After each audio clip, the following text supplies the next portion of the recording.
Olá, bom dia.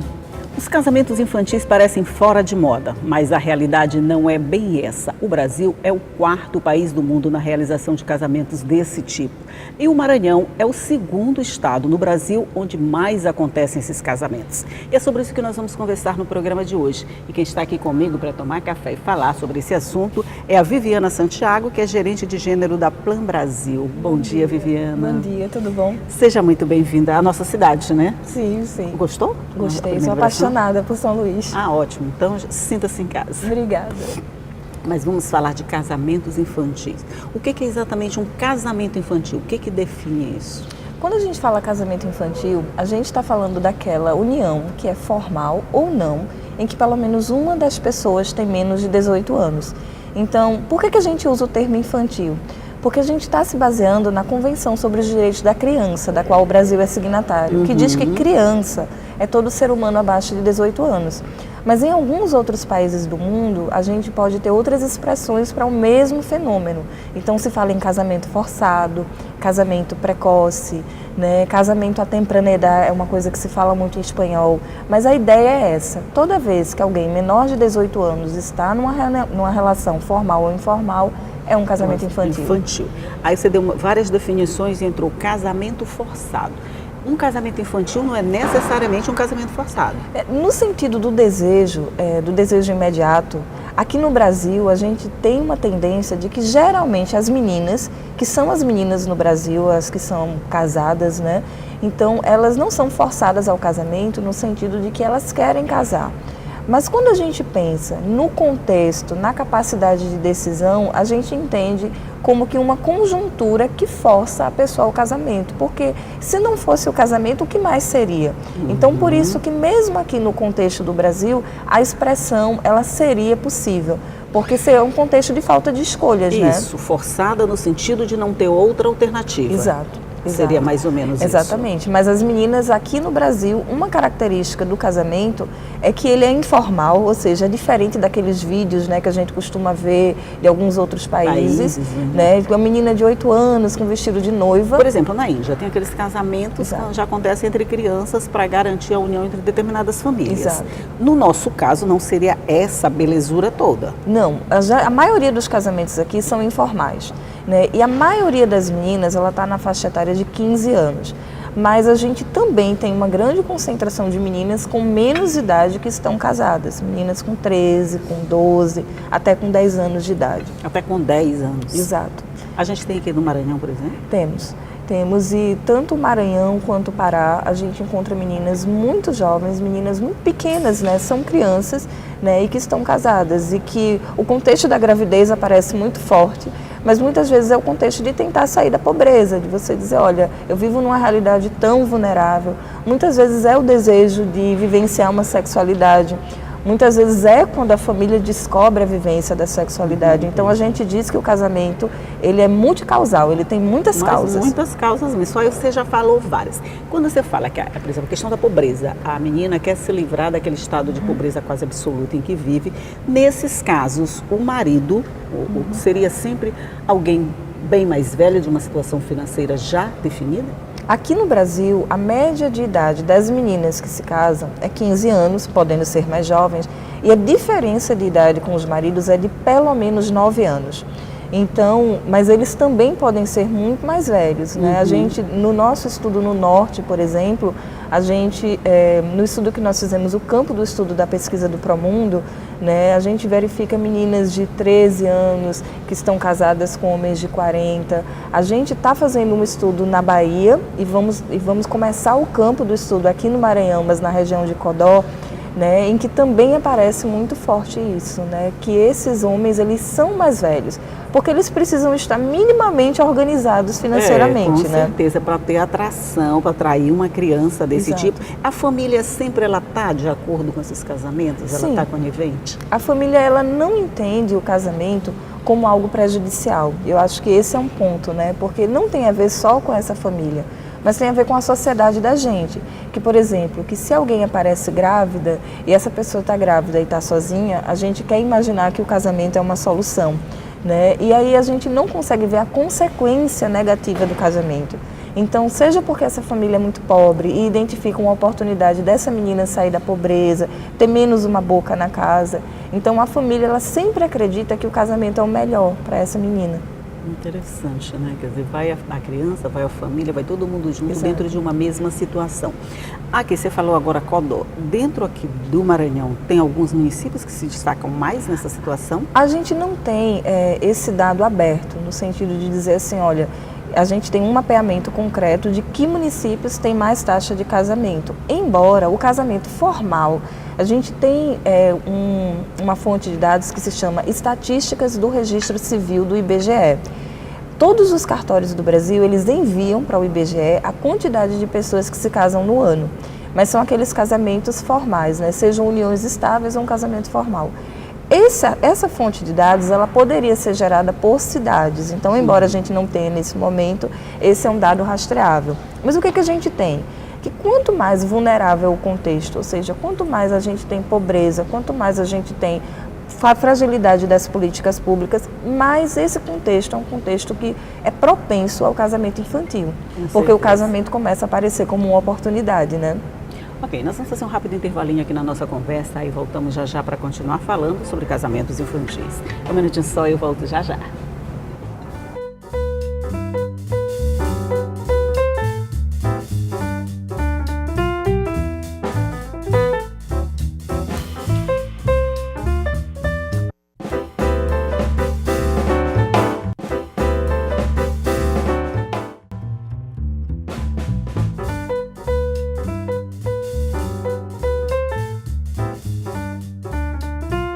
De volta aqui para mais um bloco de conversa sobre o assunto que a gente está discutindo, que são casamentos infantis. E eu fiquei te perguntando no intervalo se nós, Maranhão, estamos em segundo lugar, mas nós não somos mais exatamente o estado mais pobre da federação. E a gente estava falando que a pobreza é um das causas, vamos dizer assim. Então, o que levou a gente a ocupar esse espaço, esse lugar? Como eu disse, né, o casamento ele tem múltiplas causas, mas a gente entende que ele é principalmente um processo relacionado a gênero. Ou seja, a maneira como a gente percebe as meninas e também os meninos, as mulheres e os homens na sociedade. Quanto mais um grupo, uma sociedade, ele está vinculado aos papéis tradicionais de gênero, mais a gente tem a chance de que a gente entenda o casamento como um destino para as meninas. Quando a gente tem um grupo que tem dificuldade de reconhecer as meninas como crianças, então talvez tu já tenha escutado algumas pessoas dizem assim, olha, se já menstruou, já pode casar. Ah, é verdade. Se já menstruou, já pode engravidar. A gente não diz isso, né? Olha, quando a menina menstruou, olha, você está menstruada, você já pode engravidar, cuidado com o que é que você faz. Então, todas essas concepções sobre o corpo, sobre a vida das meninas, sobre a vida das mulheres, elas são concepções que elas também fundamentam o casamento infantil. Então, quanto mais a gente tem de uma sociedade que seja patriarcal, que seja machista, que tenha papéis tradicionais de gênero, mais a gente tem chance de perceber o casamento como uma possibilidade para essa menina. Possibilidade essa que tem consequências. Exatamente. Com toda certeza. Vamos dizer, as maiores consequências. Gravidez na adolescência. Exato. Deve ser a primeira. A menina casa, nessa idade, vai logo engravidando, é isso? Exato. Então, aqui no Brasil, a gravidez ela pode ser uma consequência do casamento. Então, as meninas muito novas, geralmente quando as famílias descobrem o início da vida sexual dessa menina, então, vamos casar essa menina, porque a virgindade também ainda é um conteúdo muito importante para as famílias, principalmente na região Nordeste, principalmente nas cidades pequenas, então é o tabu. E aí a menina casa e engravida, ou muitas vezes é o contrário. Como essa menina, ela engravidou, então a família entende que ela pode casar. Ela pode ser causa e consequência do casamento. Exato. E aí a gente tem que entender que, embora a gente tenha esse mito de que porque esse corpo menstruou, esse corpo está pronto para engravidar, isso não é verdade. A Organização Mundial da Saúde, ela reconhece a gravidez na adolescência como uma gravidez de risco. É risco para essa adolescente engravida, é risco para o feto, as consequências para as crianças, né, para os bebezinhos que nascem de uma mãe adolescente. A mortalidade materna e a mortalidade infantil estão associadas com a gravidez na adolescência. Então, o casamento e a gravidez são um risco, mas tem outros. Muitos outros. Tem algum caso, Viviane, não sei, que a menina casa e não engravida logo, quer dizer, ela casou para casar, por casar, queria casar e acaba não gerando filhos por decisão própria, ou isso nunca acontece? A geração de filhos está logo presente? Sim, infelizmente está presente. Por quê? Porque uma das consequências do casamento é que essa menina, ela geralmente está numa relação com uma pessoa muito mais velha.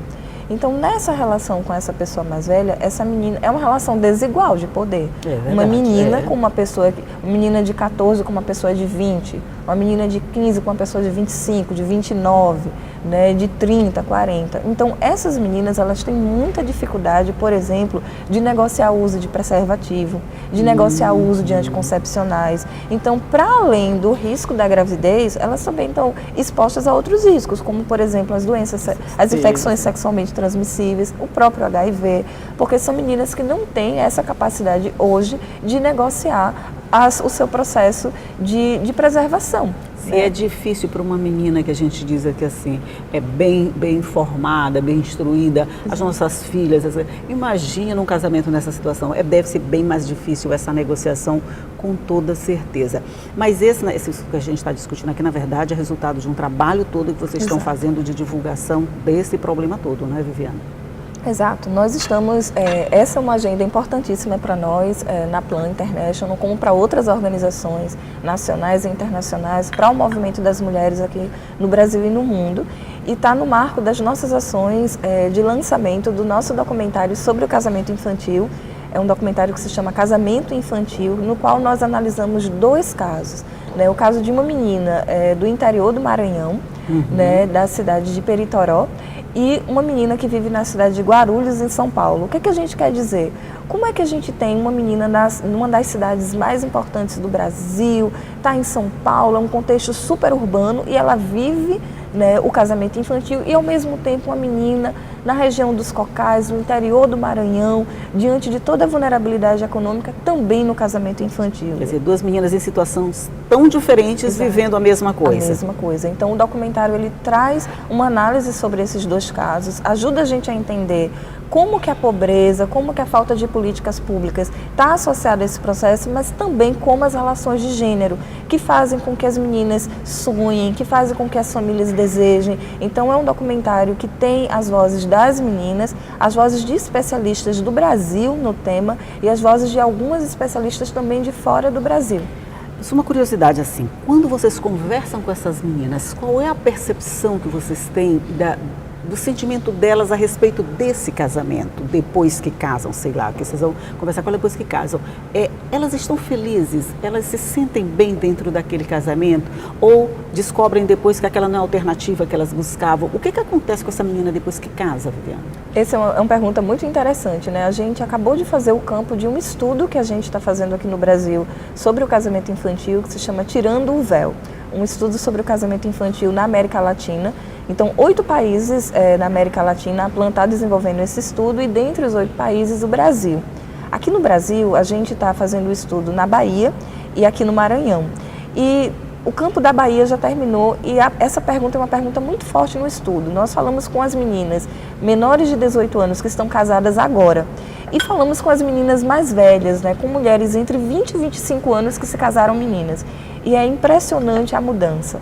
Como que algumas meninas que estão casadas agora, elas estão vivendo uma aposta do casamento. Elas precisam que esse casamento dê certo. Então, elas enfrentam muitas dificuldades, mas elas têm aquela coisa de que elas estão muito imbuídas de fazer isso dar certo.